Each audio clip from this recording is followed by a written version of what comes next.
My name is Susan, and this is day 16 of taking one step per subscriber every day until I hit 100,000 subscribers. Right now, I'm at 432 subscribers. That means I need to take 432 steps. Currently, I have 6,445 steps. That means I need to run until I hit 6,877 steps. I'm going to run down that way and back until I hit 6,877 steps. Ready? Go!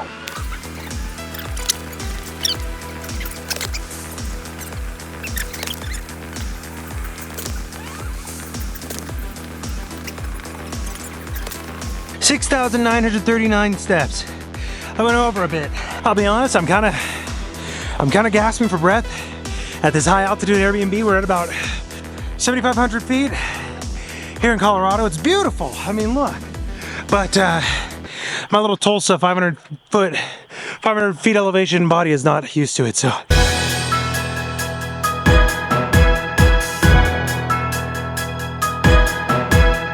Fish. All right, up and around later the next morning. It's 7:45. I think I went the wrong way. And I need to grab my bag out of our car. Then we're getting breakfast, and then we're hitting the road, I think. Oh, no, then we're getting breakfast. Then I gotta do some meetings. Then we're hitting the road. It's gonna sound crazy, but those were the most restorative 4 hours of sleep of my life. Honestly, I feel pretty good, having only gotten 4 hours of sleep. But I'll see you all. Since we spent the night in Amarillo and we got up fairly early, we got a little bit of time before we need to head out and be in Alamosa. Since we have a little bit of time and we're in Amarillo, we are checking out the gorgeous Palo Duro Canyon State Park. We're not actually there yet. This is just on the drive to it, but it's got this flat grasslands all around it that during the mornings will often kick up storms that cause these crazy dramatic cloud formations and just really stunning views. And all this flatness is at about 3,000 feet, 4,000 feet in elevation, and it just drops out into a canyon suddenly. So we'll see you all when that happens. All right, got out for a quick look at the hole. It's literally just a hole in the canyon wall that formed a cave where supposedly bandits and outlaws would come to hang out and do whatever it is that bandits and outlaws do. We got Jacob and Eliana back here, and our fearless driver this morning, because I drove enough last night, Gabe, up there. Yeah, we're gonna walk this quick. It's like a 4/10 of a mile trail. Here, I'll show you the cave real fast. That's it right there. It'll be easy as 1, 2, 3. Simple as 1, 2, 3. Here we are. This is facing out of the hole. Hole's right here behind us. It's just a small cave cut out by erosion through this real soft rock. It's like basically compacted mud. You can literally chip it away with your hands. It's a great view of the greater Palo Duro Canyon. We're kind of at high elevation. We're about 3,000 feet, and I'm not quite acclimated, so a little scramble has got me gasping for breath a bit. But this is nothing compared to this. This is up on top of the hole, probably about 250 feet above the canyon floor. Get a good, nice panoramic view of the whole canyon, at least from this angle. We're only gonna be here for the morning, so we only get to see this little bit. Still, it was worth coming and stopping by. Jake and I have come here several times now, and we love it. Here's the crew. Look around you too. It's over there on top of the bluff. It leads you all the way to the edge of the park, and you're standing on top of a bluff overlooking all of the privately owned canyon. Yeah. All right, we will see you all. One more trail before we head out over the morning. Kiowa Trail right here. Everyone's marveling at the sunscreen dispensers. They have them in every single one of these trailheads because the sun gets intense. Some of us are more fair-skinned. The UV levels here in the canyon are incredibly high. We're at higher elevation. It's desert, completely exposed. Basically from May till September, from April till September, every day it gets up into the upper 90s with high UV ratings. So this sunscreen here is to prevent sunburns, heat exhaustion, and a lot of people have, I mean, it's a pretty serious, it's the desert. There's been a lot of oopsie daisies on these trails, even though it's not a particularly heavily visited park. And here we are, the riverbed. It's actually dry right now. Last time we were out here in May, it was flowing with nice, clean, clear water, but it's mid-August now, so it's definitely not gonna be full. It's really pretty because this is basically the only permanent source of either surface water or just below the ground water. So you've got large trees and dense vegetation growing along these riverbanks. It creates a really cool biome where you get a lot of like birds, mammals, critters that you wouldn't see in the other parts of the canyon. But yeah, this is a part of the Kiowa Trail. What does palo mean? Wood. Oh, it just means hardwood? Yep, hardwood. Okay. Because the wood is hard. I smell some sap also. More palo duro here. Bro, what? This spruce tree is where the canyon gets its name.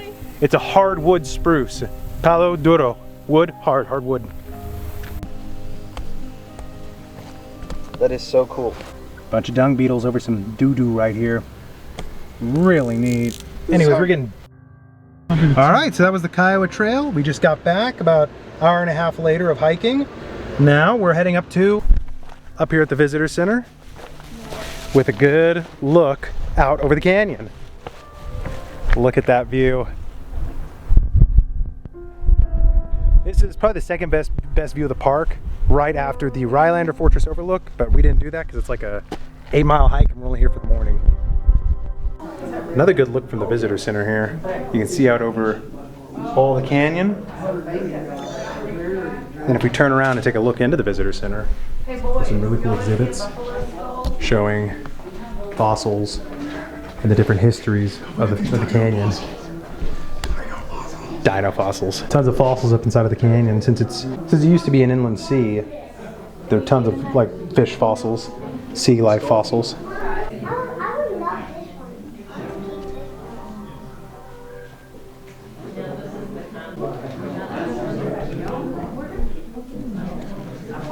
So from here, we're heading to... So we're coming up on Raton, New Mexico, where it turns north into the Rockies, and it's been sunny and beautiful all day.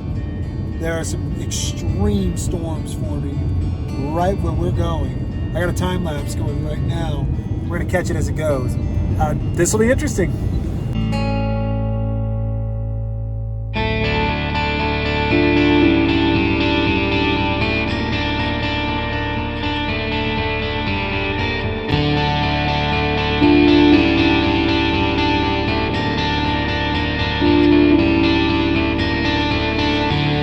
All right, we made it to Great Sand Dunes National Park. Here we are at the entrance of the park, walking in now. It's way cooler than I thought it would. It's really cool. It's like 65, strong breeze. It's gorgeous, perfect weather. We're gonna run up to that dune. All right, so we made it up to the first set of dunes here.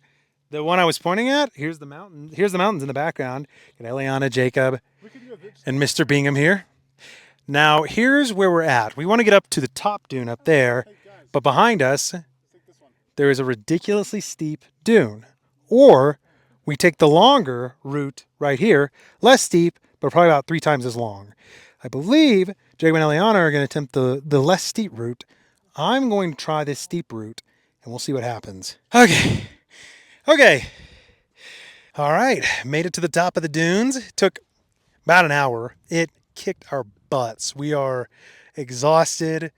Bit of tummy aches because the altitude's killing us. I didn't even say that. How did you know? I've got a tummy ache. My stomach hurts. We've got tummy aches. Yeah. Bad tummy aches. Gabe's already started making his way down there. He also has a tummy ache. It's mainly the altitude. We're about 9,000 feet, coming up from 500 feet yesterday when we left in Tulsa. So yeah, Great Sand Dunes National Park. Absolutely stunning. Look at this. Wow. Anyways, we're gonna take some pictures. Maybe I'll shoot some B-roll.